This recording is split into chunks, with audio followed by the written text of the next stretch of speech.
Class 11 physics का एक problem है. A body A is projected upward with a velocity 98 metre per second. The second body B is projected upward same initial velocity but after 4 second. Both the body will meet after. ये आपके option दे रखे हैं. देखिए सवाल काफ़ी simple है. एक body है, आपने उसको प्रोजेक्ट करा है 98 मीटर पर सेकंड से, आपके पास स्पीड है. फिर आपको एक और बॉडी मिली, 4 सेकंड बाद आपने उसी स्पीड से उसको भी प्रोजेक्ट कर दिया. अब ये कहीं ना कहीं तो मीट करेंगी. कितने टाइम के बाद मीट करने वाली है आपको बताना है. देखिए मैं आपको एक सिंपल सी बात ये बताना चाहूँगा कि जो पहली बॉडी फेंकेगी, मान लें कि दोनों बॉडी टी टाइम के बाद मिल जाती है. हवा के अंदर टी टाइम के बाद दोनों बॉडी मिल जाती है. मतलब पीछे वाली जो बॉडी होती है वो एक पॉइंट पे जाने के बाद जो फर्स्ट बॉडी उससे मीट तो करती है. वो टाइम मान लेते हैं कि वो टाइम टी होता है. ठीक है, तो जो पहली बॉडी गई है उससे जो दूसरी बॉडी आ रही है, अगर दोनों की मीटिंग का टाइम टी है तो जो दूसरी बॉडी वो t-4 टाइम पे मिल रही है, क्योंकि वो 4 सेकंड लेट निकल रही है. बस यही एक कॉन्सेप्ट था. आई होप आपको समझ में आया हो. तो हमने एक छोटा सा डायग्राम बना लिया कि ए बॉडी को यू वेलोसिटी से फेंका, 4 सेकंड बाद बी बॉडी को भी यू वेलोसिटी से फेंका. अच्छा, एच हाइट के ऊपर मिलेगी.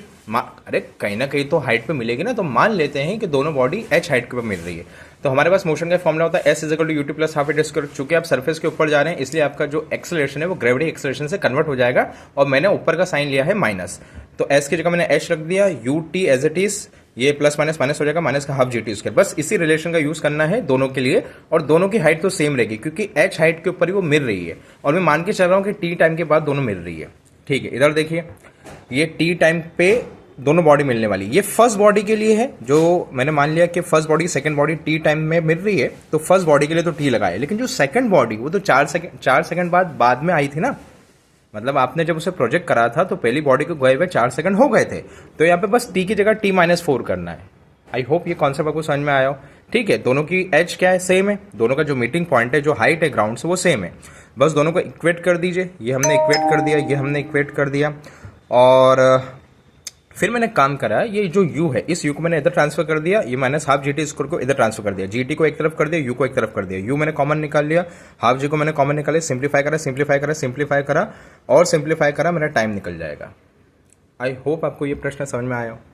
नेक्स्ट प्रश्न, नेक्स्ट हमारा ये है, ये 5.12 जो नई एनसीईआरटी है, उस नई एनसीईआरटी में 5.12 एक्सरसाइज मतलब चैप्टर नंबर 5 है, उसका प्रश्न नंबर 5.12. प्रश्न है, an electron and proton are detected in a cosmic ray experiment. The first with kinetic energy 10 kilo electrovolt and second with 100 kilo electrovolt. Which is faster? Mass of electron, mass of proton और 1 electron volt joule के अंदर कितना होता है, ये आपको बता रखा है. बड़ा सिंपल प्रश्न है. काइनेटिक एनर्जी क्या होती है? Half M square. तो हमने क्या करा, दोनों का रेशो कर दिया. फर्स्ट आपका इलेक्ट्रॉन है, सेकंड आपका प्रोटॉन है. इसकी काइनेटिक एनर्जी पुट कर दी, इसकी काइनेटिक एनर्जी पुट कर दी. यूनिट से यूनिट कैंसिल हो जाएगा, 0 से 0 कैंसिल होगा, हाफ से हाफ कैंसिल होगा. मास को अलग कर दिया, वेलोसिटी के रेशो को अलग कर दिया. मतलब मास को एक साथ लिख दिया, वेलोसिटी के रेशो को एक साथ लिख दिया. अब फिर मैंने काम करा है, इसका मैंने क्रॉस कर दिया. मास ऑफ प्रोटॉन इधर चलेगा, मास ऑफ इलेक्ट्रॉन नीचे आ जाएगा. बस मैथमेटिक्स करी और कुछ नहीं करा. तो ये सब करने पे हमको प्राप्त हुआ है ऐसा कुछ. अब मैंने वैल्यू भी पुट कर दी. ये मैंने मास ऑफ प्रोटॉन की वैल्यू पुट कर दी. देखिए आप जब क्रॉस करेंगे तो मास ऑफ प्रोटॉन ऊपर जाएगा और मास ऑफ इलेक्ट्रॉन नीचे आएगा.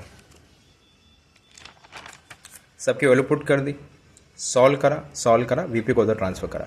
अब ये जो रिलेशन आया ये मुझे क्या चिन्हित कर रहा है? ये मुझे ये चिन्हित करना है कि अगर मैं वेलोसिटी ऑफ प्रोटॉन यहाँ पुट करता हूँ, इसका मैं इसमें मल्टीप्लाई करता हूँ, तो जो वेलोसिटी ऑफ इलेक्ट्रॉन होगी वो 13.25 टाइम्स ज्यादा होगी वेलोसिटी ऑफ प्रोटॉन के. इट मीन सबसे ज्यादा फास्टर कौन है? वेलोसिटी सबसे ज्यादा फास्टर आपका इलेक्ट्रॉन है. मैथमेटिक्स करने पे भी आ गया है. वैसे तो एक नॉर्मल सी बात थी कि जिसका मास सबसे कम होगा, जो लाइटर मास होगा, वो तेज स्पीड से भागेगा.